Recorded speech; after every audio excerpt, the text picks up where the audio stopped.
Une autre application de calcul intégral est d'être en mesure d'évaluer des longueurs d'arc de courbe ou l'aire d'une surface de révolution, donc l'aire de la surface extérieure d'un solide de révolution. Et ces deux choses-là font intervenir, comme on le verra, des L. Donc, l'élément central, ce sera des L. Commençons par la longueur d'un arc de courbe. Notre principe est toujours le même, à savoir, on trouve une approximation dans un sous-intervalle d'une partition. Donc, on partitionne en n sous-intervalles et l'approximation, dans ce cas-ci, pour un sous-intervalle donné de la longueur de l'arc de courbe, mais ça va être donné par le segment de droite ici qui relie justement les deux points sur la courbe aux extrémités de chacun de mes sous-intervalles. Donc, on va approximer la longueur de la courbe par celle d'un segment de droite, et ce pour chacun des sous-intervalles. Donc, la longueur totale de l'arc de courbe, qui est en rouge ici sur la figure, va être la somme des segments en bleu ici de droite qui vont l'approximer. Pour bien voir qu'est-ce qui se produit, faisons un agrandissement pour un intervalle quelconque. Donc ici, évidemment, pour qu'on voit bien la figure, la courbure est exagérée, elle est prononcée et l'intervalle a l'air super grand pour qu'on voit bien la différence entre les deux. Mais en pratique, évidemment, si la courbure est faible et l'intervalle petit, bien, la différence entre le segment de droite et l'arc de courbe est beaucoup, beaucoup plus faible. Donc, je dois trouver une façon d'obtenir cette longueur-là dans un sous-intervalle quelconque. Donc, ce sous-intervalle-là a une largeur qui est donnée par delta xi et sa hauteur ici, pas la hauteur du sous-intervalle, mais la hauteur du triangle que je peux construire ici, correspond à la variation en y finalement entre les deux points ici qui sont sur la courbe. Donc, la coordonnée y ici, la coordonnée y finale, la différence entre les deux me donne la variation en y.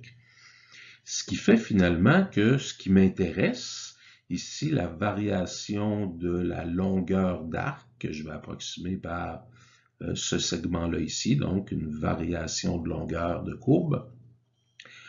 Ce segment-là s'obtient par Pythagore, tout simplement. J'ai un beau triangle rectangle, ma variation de longueur est l'hypoténuse, donc d'après Pythagore, c'est la racine de la somme des carrés des deux autres côtés, donc de delta xi au carré plus delta yi au carré.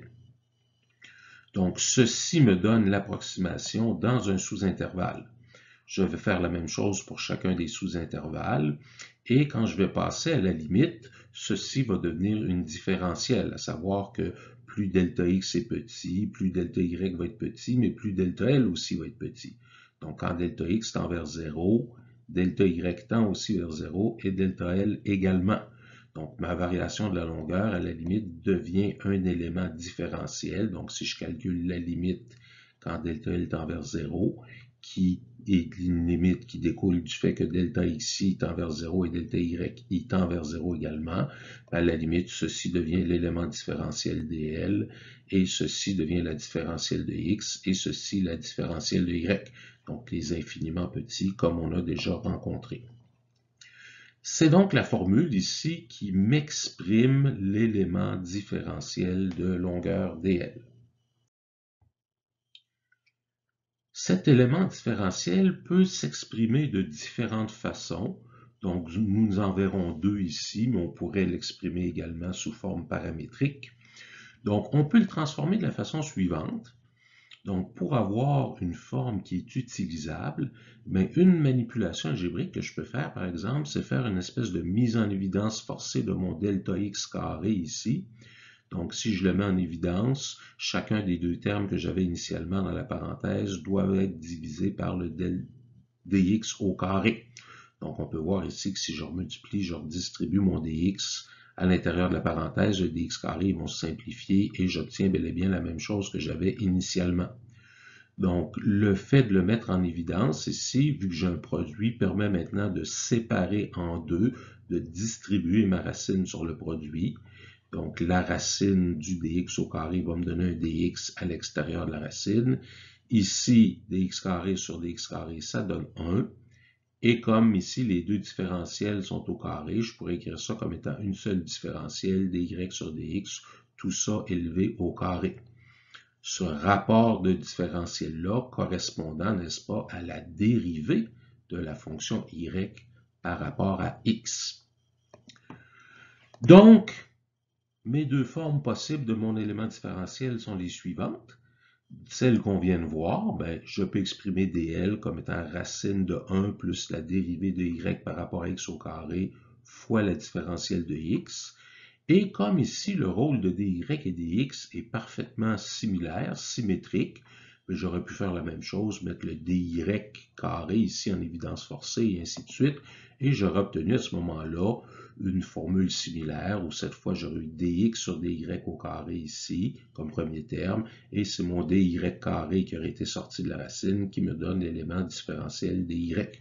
Donc, j'obtiens finalement deux moutures de la formule de l'élément différentiel selon que je vais vouloir intégrer par rapport à x ou par rapport à y.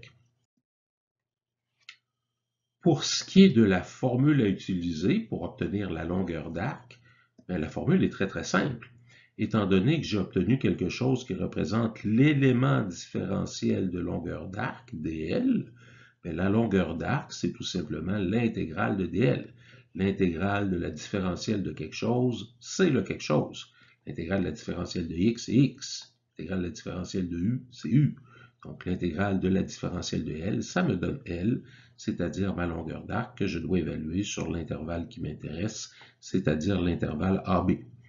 Donc, ou bien mon élément différentiel va s'évaluer avec cette mouture de la formule si j'intègre par rapport à x, ou celle-ci si j'intègre par rapport à y, comme on l'a vu précédemment. Notez ici que j'ai réécrit ça de façon à ce que ma dérivée soit toujours le deuxième terme. Donc ça ici, c'est la dérivée de x par rapport à y. Que peut-on dire de cette formule de calcul de longueur d'arc? Deux choses principales. La première, c'est un avantage, c'est qu'il n'y a aucun paramètre à identifier dans ce cas-ci. Donc, on n'a pas identifié un rayon, une hauteur, etc. Donc, selon la figure, donc on n'a même pas besoin de tracer la figure ici de ce qu'on évalue parce qu'il n'y a aucun paramètre à identifier. Donc, si je veux la longueur d'arc, j'ai besoin de calculer la dérivée de y par rapport à x et j'applique ma formule. Donc ça fait que c'est évidemment simple à ce niveau-là. Par contre, il y a un désavantage important, c'est que à cause de la racine que l'on a dans la formule ici, les intégrales sont souvent très difficiles à évaluer. Donc, quelquefois, on peut par substitution trigonométrique s'en servir, ou si on obtient des fonctions très simples, mais très souvent, on obtient même des fonctions intégrées qui n'ont pas de primitive, donc pour lesquelles il faudrait faire des calculs numériques pour pouvoir obtenir le résultat. Ce qui fait que si on vous demande de calculer des longueurs d'arc dans des exercices, c'est parce qu'on a vraiment des cas particuliers où on va être capable de faire des simplifications et de le calculer. Mais si vous prenez une fonction tout à fait quelconque, les chances que vous ne soyez pas en mesure d'évaluer l'intégrale sont quand même très élevées. Un logiciel comme Maple pourrait être très pratique à ce moment-là pour ce genre de situation-là. Voyons un exemple maintenant. Donc, supposons qu'on veut calculer la longueur de l'arc de courbe y est égal à x à la 3/2 sur l'intervalle qui va de 0 à 4. Donc, si on veut illustrer un peu ce qu'on veut calculer, donc y est égal à x à la 3/2, c'est une fonction croissante avec une certaine courbure. Donc ici, quand je suis rendu au point 4, 4 à la 3/2, ça me donne 8. C'est racine de 4 au cube, donc 2 au cube. Et ce qui est en vert ici, c'est ce que je vais calculer, vu que j'évalue la longueur de courbe entre 0 et 4, donc la longueur de ce segment-là de la courbe. Comme on le mentionnait, je n'ai pas de paramètres à identifier, donc j'applique directement ma formule, j'intègre de 0 à 4, donc ici j'ai choisi d'intégrer par rapport à x, donc c'est x qui varie entre 0 et 4, j'utilise la mouture de la formule où j'intègre par rapport à x, donc racine de 1 plus la dérivée de y par rapport à x au carré. Donc, si je dérive ma fonction, la dérivée de x à la 3/2, c'est 3/2 x à la 1/2. Donc, c'est ce que je retrouve ici au carré. Donc, si j'élève au carré, 3/2 au carré, ça fait 9/4. Et x à la 1/2 au carré, ça me donne x. J'ai donc ici, sous la racine, une fonction linéaire. Qu'est-ce que je suis chanceux? Et c'est pour ça que je vais être en mesure de calculer l'intégrale. Donc, à remarquer que c'est un cas particulier. Si je pars d'un exposant 3/2, en dérivant, je me retrouve avec un exposant 1/2. En élevant au carré, je me retrouve avec une puissance 1. Et c'est juste ça qui fait qu'on a une fonction linéaire ici. Donc, on peut intégrer en faisant un petit changement de variable pour aller ajuster la constante, en fait. Donc, si je pose u est égal à 1 plus 9/4 de x, la dérivée différentielle de u, c'est 9/4 fois la différentielle de x. Donc, si j'envoie de l'autre côté, 4/9 de du va être égal à dx. Comme j'ai des bornes et je fais un changement de variable, je vais aller modifier mes bornes en même temps. Donc, ma borne inférieure, x est égal à 0, mais si je remplace dans mon changement de variable x par 0, ben, je vais avoir 0 plus 1, c'est-à-dire u est égal à 1. Et pour ma borne supérieure, si je viens remplacer ici x par 4, je vais avoir 9/4 fois 4, ça fait 9, plus 1, donc u est égal à 10. Ce qui fait que je me retrouve avec l'intégrale de 1 à 10. Racine de ceci, c'est mon u, et mon dx est remplacé par 4/9 du. Donc la constante 4/9, je peux la sortir de l'intégrale. Racine de u, c'est un u à la 1/2. Donc quand j'intègre, j'ajoute un exposant, 3/2, je divise par le nouvel exposant. Ce qui va me donner, bon, divisé par 3/2, c'est comme multiplié par 2 tiers. Donc avec la constante ici, j'obtiens 8/27e. Et en remplaçant par les bornes, je vais avoir 10 à la 3/2 moins 1 à la 3/2, donc qui donne 1 dans ce cas-ci. Donc, je n'ai pas besoin de revenir à x ici, vu que je vais remplacer par mes bornes. Et dans ce cas-ci, ben, bon, je peux remplacer ça par 1, mais le 10 à la 3/2 n'est pas quelque chose qui se simplifie plus que ça, que je ne peux pas simplifier avec le 1. Donc, c'est presque ma réponse exacte la plus simple. Si je veux avoir une idée, par contre, de l'ordre de grandeur, ben, je peux calculer une valeur décimale. Donc, ici, ma longueur d'arc serait d'environ 9,73 unités. Donc, ça me permet de voir est-ce que ça a un sens ici. Si je considère selon mon échelle que ça ici, ça peut être en Y, c'est l'équivalent de 8 unités. Donc, je n'ai pas la même échelle en X et en Y ici. Donc, est-ce que ça peut avoir du sens que ça ait 9 unités? Oui, on voit que c'est du bon ordre de grandeur quand même. Voyons maintenant comment on peut obtenir ce qu'on appelle l'aire d'une surface de révolution. En fait, si on voulait être plus précis, c'est l'aire de la surface extérieure d'un volume de révolution tel qu'on l'a déjà rencontré précédemment.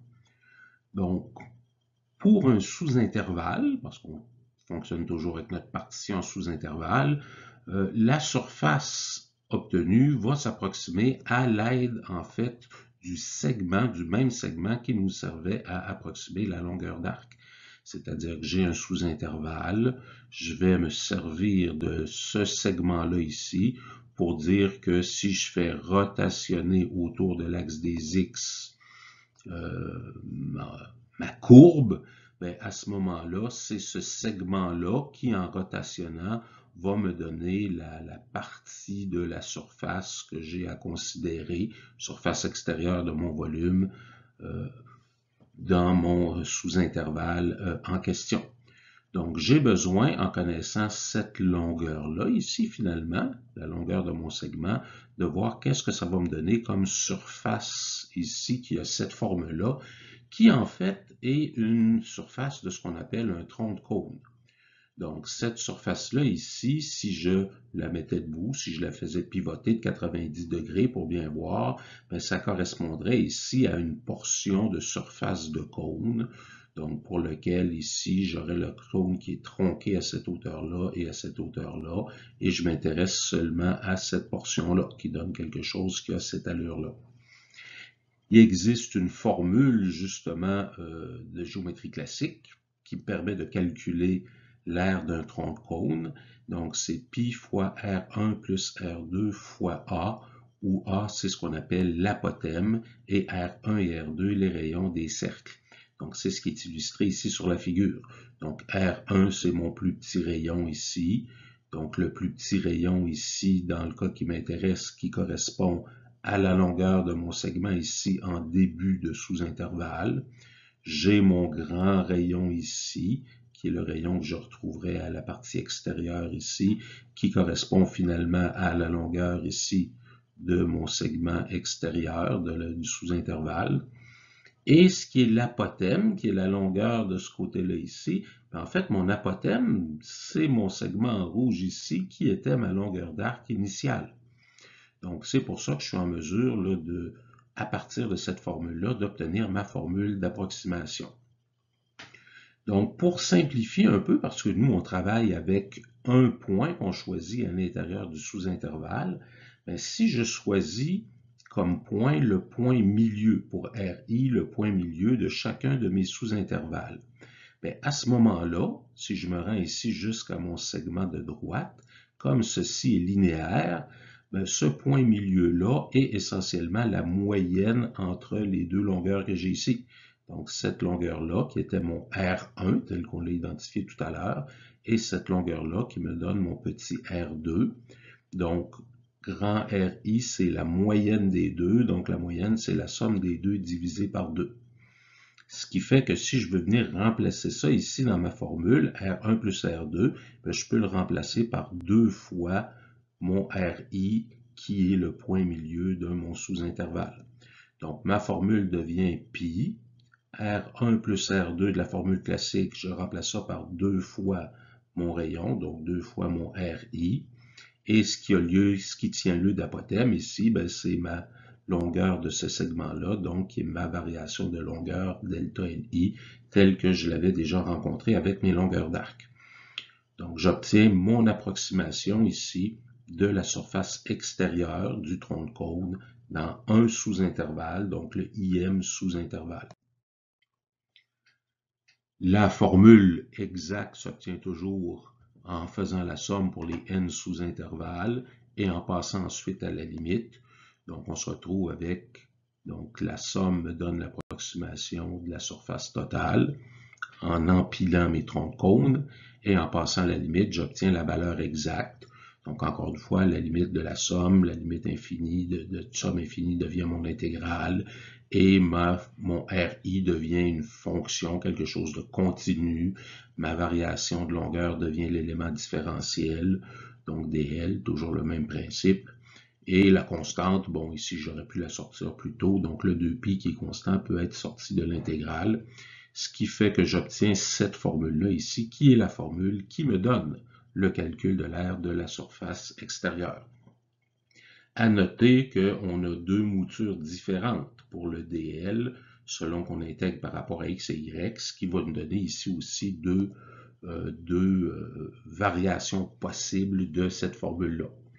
Donc, dans le cas où on va tourner autour d'un axe des coordonnées, donc l'axe des x ou l'axe des y, on va vouloir intégrer par rapport à x ou à y dans ce cas-là, ce qui va nous donner finalement, donc cette formule-là va devenir pour ces cas-là les formules suivantes.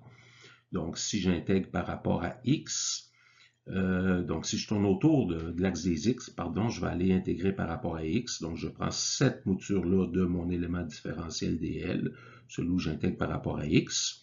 Et dans le cas où j'intègre par rapport à x, qu'est-ce qui va me donner mon rayon, la hauteur? C'est la coordonnée en y. Donc, je vais avoir 2pi fois l'intégrale de y fois la racine. Évidemment, comme j'intègre par rapport à x, je vais avoir à transformer mon y en fonction de x avant d'intégrer. Alors que si je tourne autour de l'axe des y, là, je vais vouloir intégrer par rapport à y. Donc, je vais utiliser cette mouture-là de la formule de l'élément différentiel dl. Et à ce moment-là, ce qui devient mon rayon, qui est à l'horizontale, ça va être la coordonnée en x qui va me donner mon rayon que j'aurai à convertir en fonction de y pour pouvoir intégrer par rapport à y. OK, donc ça, c'est le cas de base où on tourne autour d'un axe de rotation. Si jamais ce n'était pas un des axes de coordonnées, il y aurait, l'élément différentiel ne changerait pas, mais j'aurais un ajustement à faire ici au niveau de mon rayon. Donc le rayon pourrait être y plus 1 ou y moins 1 selon comment est déphasé et déplacé l'axe de rotation par rapport à mon axe de coordonnées. Voyons maintenant un exemple. Donc, je cherche à calculer l'aire de la surface de révolution que j'obtiens en faisant rotationner la courbe y est égale à la racine de x autour de l'axe des x dans l'intervalle qui va de 0 à 4. Donc, l'intervalle de 0 à 4, ma fonction, c'est racine de x, donc ça va jusqu'au point ici, 4, 2. Je fais rotationner, ça me donne un solide de révolution, mais je m'intéresse ici, comme on le voit sur la figure, seulement à la surface extérieure. Donc, je n'ai pas d'épaisseur ici. C'est l'aire de la surface que je cherche à l'évaluer à partir de cette formule-là. Donc, comme je tourne autour de l'axe des x, je vais intégrer par rapport à x. Donc, je prends cette mouture-là de mon dl, ce qui me donne ici le rayon, la distance à l'axe de rotation, c'est la coordonnée en y, que je dois exprimer en fonction de x, vu que j'intègre par rapport à x. Donc, mon y va être remplacé par racine de x. Ma dérivée ici de y par rapport à x, bien, la dérivée de racine de x, c'est 1 sur 2 fois racine de x. J'élève ceci au carré, donc ça va me donner 1 plus 1 sur 4x, donc le 2 racine de x au carré me donne 4x. Et c'est ici que pour arriver à intégrer cette chose-là, je vais avoir à faire un certain nombre de simplifications, de manipulations algébriques, parce que sous cette forme-là, je ne verrai pas comment m'en sortir. Donc la première chose que je vais faire ici, c'est que je vais aller mettre au dénominateur commun. Donc je multiplie par 4x en haut et en bas. Donc, ça va me faire 4x plus 1, tout ça sur 4x. Maintenant, comme j'ai un quotient ici, je peux distribuer ma racine sur le quotient. Donc, je peux dire que c'est racine de 4x plus 1 sur racine de 4x. Bon, racine de 4x, je peux sortir un facteur 2. Et au miracle, c'est ce qui me permet ici de simplifier ma racine de x en haut et en bas. Bon, mon facteur 2 va se simplifier aussi avec ce facteur 2 qu'il y a là. Donc, il va me rester un pi fois racine de 4x plus 1. Donc, encore une fois, vu que je suis très chanceux, une fonction linéaire seulement en dessous de la racine. Donc, quelque chose que je peux intégrer par un petit changement de variable. Donc, si je pose u est égal à 4x plus 1, le du, ça va être égal à 4 fois dx. Donc, du sur 4 est égal à dx. Et au niveau des bornes, donc ma borne 0, si je viens mettre ça ici, ça me donne 0 plus 1, donc u est égal à 1. Et ma borne 4, si je viens remplacer, ça fait 16 plus 1. Donc le u correspondant, c'est u est égal à 17. Je me retrouve donc avec pi fois l'intégrale de 1 à 17 maintenant.